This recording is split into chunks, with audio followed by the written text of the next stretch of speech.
دو جملوں میں کائنات کی ساری حقیقتیں بیان کر دی. حضور فرمانے لگے سچ بول، سچ تجھے نجات دلا دے گا، سچ تجھے بچا لے گا. والکذب یہلک، جھوٹ نہ بولنا تو ہلاک ہو جائے گا. جھوٹ نہ بولنا، یہ محبوب کا فرمان. جھوٹ تجھے ہلاک کر. ہر لحاظ سے بندہ جھوٹا تباہ ہوتا ہے. سیاسی، سماجی، کاروبار، معیشت، دنیا، رشتے، ہر چیز جھوٹ پہ مبنی. کچھ لوگوں کو بیماری ہے جھوٹ بولنے کی، لارا لگانے کی. کسی نے کہا یار اتنی ضرورت پڑ گئی، کہا کوئی مسئلہ ہی نہیں، تیرا حل ہو جائے گا. بھئی تیرے پاس نہیں ہے تو صاف انکار کر. جھوٹ بول کر جیتنے سے بہتر ہے انسان سچ بول کے ہار جائے. اس کو کہہ کہ بھائی نہیں میرے پاس گنجائش نہیں، کل آ جانا، پرسوں آ جانا، سویرے آ جانا، کیا ضرورت. ان سے انسان کا وقار مجروح ہوتا ہے. میرے نبی پاک علیہ الصلوۃ والسلام جس معاشرے میں تشریف لائے نا، اس معاشرے میں بڑے عیب پائے جاتے تھے. بچیوں کو زندہ دفن کر دیتے تھے، قتل و غارت تھی، سارا کچھ تھا. ابو سفیان کہتے ہیں ہم سارے جرم کرتے تھے لیکن عرب کے لوگ جھوٹ نہیں بولتے.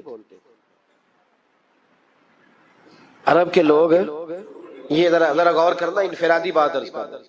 فرماتے چوری چکاری ظلم بربریت سارا کچھ تھا، اور ہم سمجھتے تھے کہ جھوٹ بولنا ہمارے حسب نسب کے خلاف ہے، یہ ہماری شان مردانگی کے خلاف.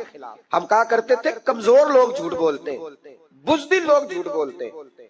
جو لوگ حسب نسب والے ہوتے ہیں، کردار و عمل والے ہوتے ہیں، سردار ہوتے ہیں، جن کا پیچھے کوئی بیک گراؤنڈ ہوتا ہے، وہ لوگ کبھی جھوٹ ہے. میرے نبی پاک علیہ السلام کا فرمان ابو داؤد شریف میں موجود ہے. ایک صحابی نے کہا یا رسول اللہ بخل بڑی بری چیز ہے، کیا مومن بخیل ہوتا ہے؟ نبی پاک صلی اللہ علیہ وسلم نے فرمایا ہاں کبھی کبھی مومن کنجوسی کرتا ہے، ہو جاتی ہے، اگرچہ نہیں ہونی چاہیے. یا رسول اللہ مومن بزدل بھی ہوتا ہے؟ فرمایا ہو جاتا ہے. عرض کیا یکون المومن کذابا، یا رسول اللہ مومن جھوٹا بھی ہوتا ہے؟ فرمایا قال لا، مومن سب کچھ ہو سکتا ہے پر مومن جھوٹا ہو سکتا، مومن جھوٹ بول سکتا، جھوٹ نہیں اس کی زبان سے نکلتا، یہ مومن کی شان ہی نہیں. عرب کے لوگ کہتے ہیں کہ جھوٹ ہماری مردانگی کے خلاف. ہمارے تو ملک میں جتنا بڑا جھوٹا ہوتا ہے اللہ ماشاءاللہ اتنا وہ بڑا قد کر جاتا ہے. جس کو ہمارے ملک میں لوگوں نے سیاست نام ہی جھوٹ کا سمجھا. ٹی وی پہ بیٹھ کر بہت بڑی جماعت کا بہت بڑا سربراہ کہتا ہے فلانا کام 6 مہینے میں ہو جائے گا. راض ہو گئے آپ لوگ؟ چلو جو کوئی گل نہیں، بہت بڑی بات، 6 مہینے میں ختم، ٹھیک ہو جائے گا آپ کا مسئلہ. 6 مہینے کے بعد جب پوچھا جاتا ہے تو کہتے ہیں سیاسی بیان تھا. رات گئی تو اتنا ظلم، شرم ہی نہیں آئی. ابو سفیان کہتے ہیں کہ نبی پاک صلی اللہ علیہ وسلم کے جب کچھ صحابہ چلے گئے نا ہجرت کر کے حبشہ کی طرف، تو حبشہ کے نجاشی بادشاہ نے مسلمانوں کو بھی بلایا اور پیچھے سے جو قریش لینے گئے انہیں بھی بلایا. بات چیت ہو گئی تو اس کے دل میں خیال آیا کہ میں کسی سردار سے نہ پوچھوں بات کیا ہے.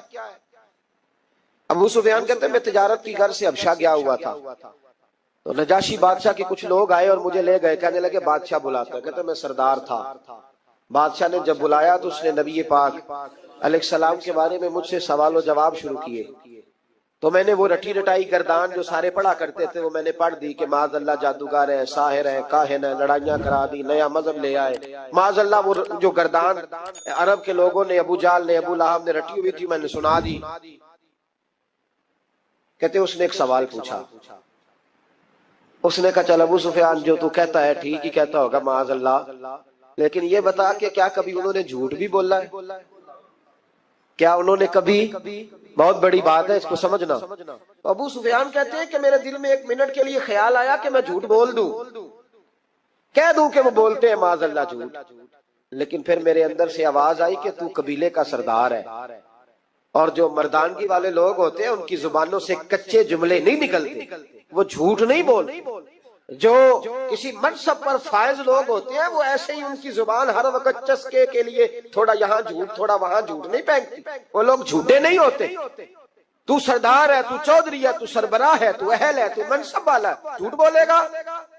کہتے مجھے کہنے لگا سوچ کیا رہے ہو، بتاؤ کبھی جھوٹ بولا ہے؟ ابو سفیان کہتے ہیں میں نے فیصلہ کیا. میں نے کہا نہیں میں سردار ہو کے جھوٹ بولوں؟ کہتے ہیں میں فوراً بول پڑا. میں نے کہا وہ رشتے میں میرے بھتیجے لگتے ہیں، میرے سامنے آنکھ کھولی، میرے سامنے بچپن گزرا، میرے سامنے جوانی گزری، میرے سامنے شادی ہوئی. میں نے ان کی زندگی کے بڑے رنگ دیکھے. میں نے انہیں ماں سے بچھڑتے بھی دیکھا، دادا کی گود میں کھیلتے بھی دیکھا، پھر دادا کے